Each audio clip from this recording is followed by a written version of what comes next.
He'd worked at the Grand Theater for 20 years, checking coats, showing people to their seats, cleaning up after every show. Nobody knew that behind his polite smile and gentle manner was a man who'd once cleared buildings in Baghdad, until opening night became closing night for a gunman. Welcome to True Human Tales. Before we begin this powerful story of hidden courage and quiet heroism, tell me in the comments from which city in the world are you watching this video today. And if you believe stories like this deserve to be heard, hit that subscribe button to support the channel. The Grand Theater had stood on 5th Street for over a century, its red velvet seats and golden chandeliers hosting everything from Shakespeare to Broadway revivals. The building itself was a masterpiece of 1920s architecture, marble columns, intricate moldings, and a domed ceiling painted with cherubs. Most patrons barely noticed the staff, the ticket takers, the ushers, the coat check attendants who made their evening possible. They were simply part of the scenery, invisible fixtures in tailored black vests and polite smiles. Henry Morrison had been one of those invisible fixtures for 20 years. Every evening at 6 p.m. sharp, he'd arrive through the staff entrance, hang his coat in the narrow employee closet, and pin on his brass name tag with ritual precision. By 6:30, he was stationed in the lobby, program booklets fanned neatly in his left hand, ready to guide theater-goers to their seats with quiet efficiency. The lobby was his domain. He knew every marble tile, every spot where lighting created shadows. At 67, Henry moved with the careful precision of someone who'd learned that haste led to mistakes. His silver hair was always perfectly combed, his black slacks pressed with military creases, his white shirt crisp. His shoes were polished to a shine that reflected the lobby's chandelier light. Patrons would hand him their tickets, receive a gentle, "Right this way, please," and follow his measured steps down the carpeted aisles. Henry had memorized every seat number, every sightline issue. Children received an extra smile and sometimes a quiet suggestion about bathroom break timing. Elderly guests got his arm for support. First-time visitors were quietly informed about restroom locations and intermission timing. The regular subscribers knew him by sight. "There's Henry," they'd whisper fondly. Mrs. Patterson, who'd held season tickets for 30 years, always asked about his health. The Hendersons brought their grandchildren to matinees and had watched Henry age gracefully. Dr. Martinez, who attended every opening night, had once tried to tip Henry $20 just for remembering his seating preference. Henry had worked through 3 different theater managers, 4 major renovations, and countless productions. When the theater installed new security cameras, Henry helped position them, suggesting angles that wouldn't create blind spots. When they upgraded the lighting system, he recommended fixtures that wouldn't blind the ushers. He was institutional memory wrapped in a modest uniform, the kind of employee who remembered which donors needed special seating arrangements. What none of them knew was that before Henry Morrison had spent 20 years guiding people to their seats, he'd spent 12 years guiding soldiers through doorways in Fallujah, Mosul, and Baghdad. Before he'd memorized every seat number in the Grand Theater, he'd memorized building layouts in places where knowing the exits meant the difference between coming home and coming home in a box. Staff Sergeant Henry Morrison, 3rd Infantry Division, had served 3 combat deployments between 1991 and 2003. He'd been a team leader in urban warfare, the guy who went first through unknown doors, who cleared rooms while other soldiers waited for his all-clear signal. He'd earned a Bronze Star in Kosovo, a Purple Heart in Iraq, and a collection of commendations that he'd never displayed or mentioned to anyone at the theater. His transition to civilian life had been deliberately quiet. No parades, no interviews, no books written about his service, just a handshake from his commanding officer, a pension that would keep him comfortable if not wealthy, and a desire to find work where the most dangerous thing he'd encounter was a spilled drink or a patron who'd lost their parking ticket. The theater had been perfect, predictable, safe. Every evening followed the same routine. Doors open at 7, house manager's announcement at 7:55, curtain at 8, intermission at 9:15, final curtain around 10:30. Henry could walk the entire building with his eyes closed, knew every stairwell, every emergency exit, every closet and storage room. It was his building, in a way that felt comfortable rather than possessive. The predictability had been healing after years of never knowing what each day would bring in combat zones. The Grand Theater had 847 seats across 3 levels: orchestra, mezzanine, and balcony. Henry knew the capacity limits for each section, the sight lines from every seat, and the exact timing required to evacuate each level in case of emergency. He'd walked the building after hours, timing routes and noting potential bottlenecks. The other staff thought he was just thorough. Henry knew he was maintaining operational readiness for threats he hoped would never materialize. October 15th was opening night for Our Town, a production the theater had been promoting for months. The cast was solid, a mix of local professionals and talented amateurs. The director was well regarded, and advance ticket sales had been strong. The lobby buzzed with the particular energy of a premiere, donors in evening wear mingling with season subscribers, local critics with notepads discreetly tucked in jacket pockets, theater students who'd saved for weeks to afford balcony seats.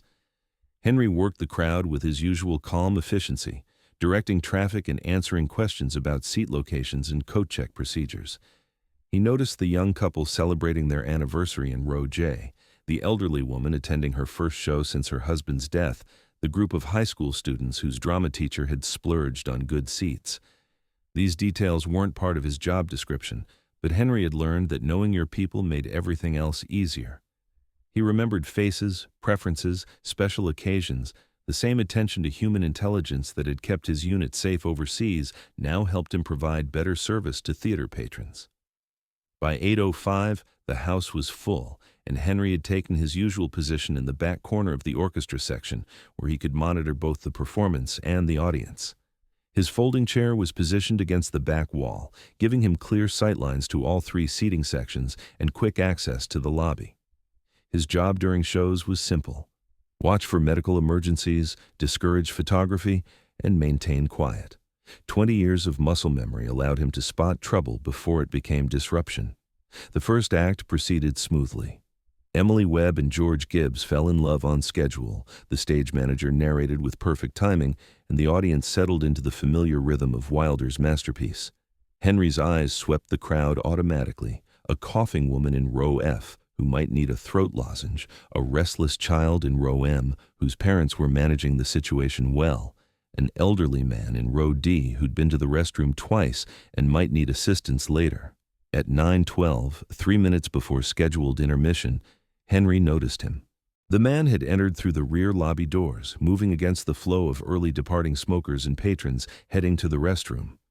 He wore a dark jacket zipped high despite the October warmth, a baseball cap pulled low over his face, and walked with the jerky, purposeful movement of someone operating on adrenaline and poor decisions.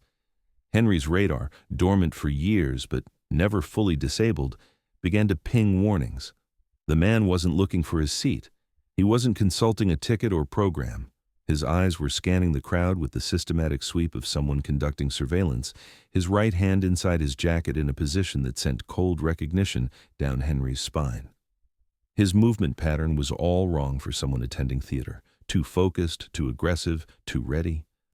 Henry shifted position slightly, angling for a better view, while keeping his own movement casual. The man was young, maybe mid-20s, with the pale complexion of someone who spent too much time indoors. His facial expression was set in the flat mask that Henry had learned to recognize in combat zones, the look of someone who'd already made irrevocable decisions. That's when he saw the gun. It happened in the space between heartbeats. The man's jacket fell open as he raised his right arm, revealing the matte black grip of a pistol. His left hand went to his mouth. A whistle or a shout was coming. Henry's 20 years of theater routine collided with 12 years of combat training, and training won. Without conscious thought, Henry was moving, not toward the exit, not toward cover, but toward the backstage area he knew better than his own apartment. His feet found the narrow service corridor that ran behind the set, a passage most patrons didn't know existed. The corridor was lined with costume racks and prop storage, the organized chaos of live theater. His hands, steady despite their age, reached for the props cabinet where the theater stored everything from fake swords to period firearms. The Grand Theater took pride in authentic period pieces. Their prop collection had been accumulated over decades, donations from closed theaters and estate sales of old performers. It included weapons from Revolutionary War muskets to World War II rifles, most of them decommissioned replicas, but some, for reasons of budget and availability, still functional pieces that had been modified for stage use. Henry had helped inventory them years ago during an insurance assessment, had even suggested improved storage protocols after noticing some inconsistencies. He knew exactly what he was looking for, a Colt .45 that had been used in last season's production of The Man Who Shot Liberty Valance. It wasn't supposed to be functional, but budget constraints had led the props master to purchase a working replica and disable it with a simple pin removal rather than buying a proper stage weapon. Henry had noticed during inventory that the pin was loose, easily removable. More importantly, he'd noticed that the props master had been sloppy about ammunition storage, keeping live rounds in the same cabinet as blanks. Henry had mentioned it to the stage manager, who'd promised to address it but apparently never had. The whistle pierced the theater as Henry's hands found the weapon, sharp, commanding, the sound that meant someone was taking control. It was followed immediately by screaming, not the theatrical kind, but the real terror of people who'd realized their evening of culture had become something else entirely. Henry loaded the weapon with movements so automatic they felt like breathing. Check chamber, load magazine, chamber round, safety off. The sequence took 6 seconds, performed with the muscle memory of someone who'd done it in places where 6 seconds could determine who went home and who didn't. He emerged from backstage as chaos erupted in the orchestra section. The gunman stood center aisle, his weapon raised, shouting something about recognition and justice and making them all pay attention. His words were mostly lost in the screaming, but his intent was crystal clear. Patrons were diving under seats, pressing themselves against walls, flooding toward exits with the desperate surge of panicked crowds. "Gun!" Henry called out, his voice carrying the tone that had once commanded attention across noisy military compounds. "Everyone down! Stay down!" The gunman spun toward the voice, his weapon sweeping in Henry's direction. For a moment, just a moment, their eyes met across the theater. The gunman saw an elderly usher in a black vest, someone who should have been cowering or running like everyone else. Henry saw a young man whose grief or rage or mental illness had pushed him past the point of rational thought, someone who'd chosen to make his pain everyone else's problem. "Put it down," Henry said, his voice steady but not unkind, the tone he'd used with young soldiers who'd made mistakes, firm but offering a path back. "Nobody needs to get hurt here. Just put the weapon down and we can talk." The gunman's response was to swing his weapon toward the crowd, toward the families and students and elderly subscribers who'd come for an evening of theater and found themselves trapped in someone else's nightmare. That's when Henry stopped being an usher and became a soldier again. The shot echoed through the theater with a finality that silenced everything else. The gunman dropped, his weapon clattering across the wooden floor. His threat ended with the precision of someone who'd spent years learning to make such shots count when they had to count. Henry lowered his weapon, engaged the safety, and immediately began directing the crowd with the same calm authority he'd used for ticket-taking. Everyone remained calm. The threat is over. Please move toward the exits in an orderly fashion. Someone call 911. Check on the people around you. Make sure nobody's injured. The theater emptied with surprising order, 20 years of Henry's gentle guidance translating into crisis management. Patrons helped each other, checked on strangers, moved toward exits without the stampede that could have caused more casualties than the gunman himself. It wasn't until the police arrived that anyone thought to ask who Henry Morrison really was. By then, the theater was secure, the crowd was safe, and the quiet usher who'd worked there for 20 years had added one more chapter to a story nobody had known he was writing. The investigation revealed everything. Henry's military record, his combat deployments, his medals that he'd never mentioned to anyone at the theater. The Bronze Star citation mentioned conspicuous gallantry under fire while leading urban combat operations. The Purple Heart came with a story about carrying wounded soldiers to safety despite his own injuries. The commendations spoke of leadership, courage, and dedication that had saved lives in places most people couldn't pronounce. The local paper ran the story with a headline that read, "Hero Usher Saves Theater," complete with photos of Henry in uniform 20 years younger and 20 pounds lighter. The story went viral, picked up by national news, shared across social media with comments about hidden heroes and everyday courage. Henry Morrison just wanted to get back to work. The theater reopened 2 weeks later with increased security and a small brass plaque by the coat check that read, "In appreciation of 20 years of dedicated service, H. Morrison." Henry had requested they not mention the shooting specifically.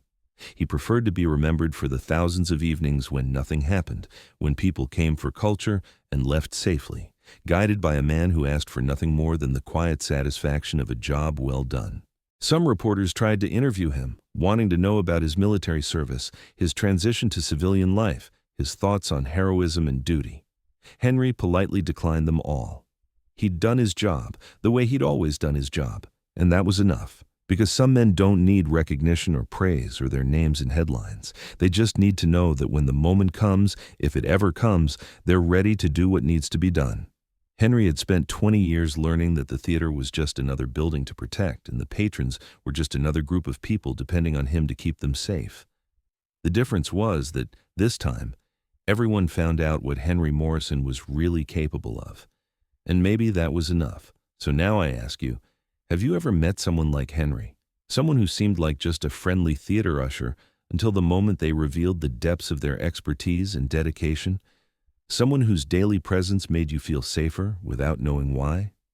Tell me in the comments, where are you watching from today, and share their story with us. And if you believe stories like this need to be heard, hit that subscribe button and help us make sure they are. We publish human stories that matter every single week. Thank you for watching.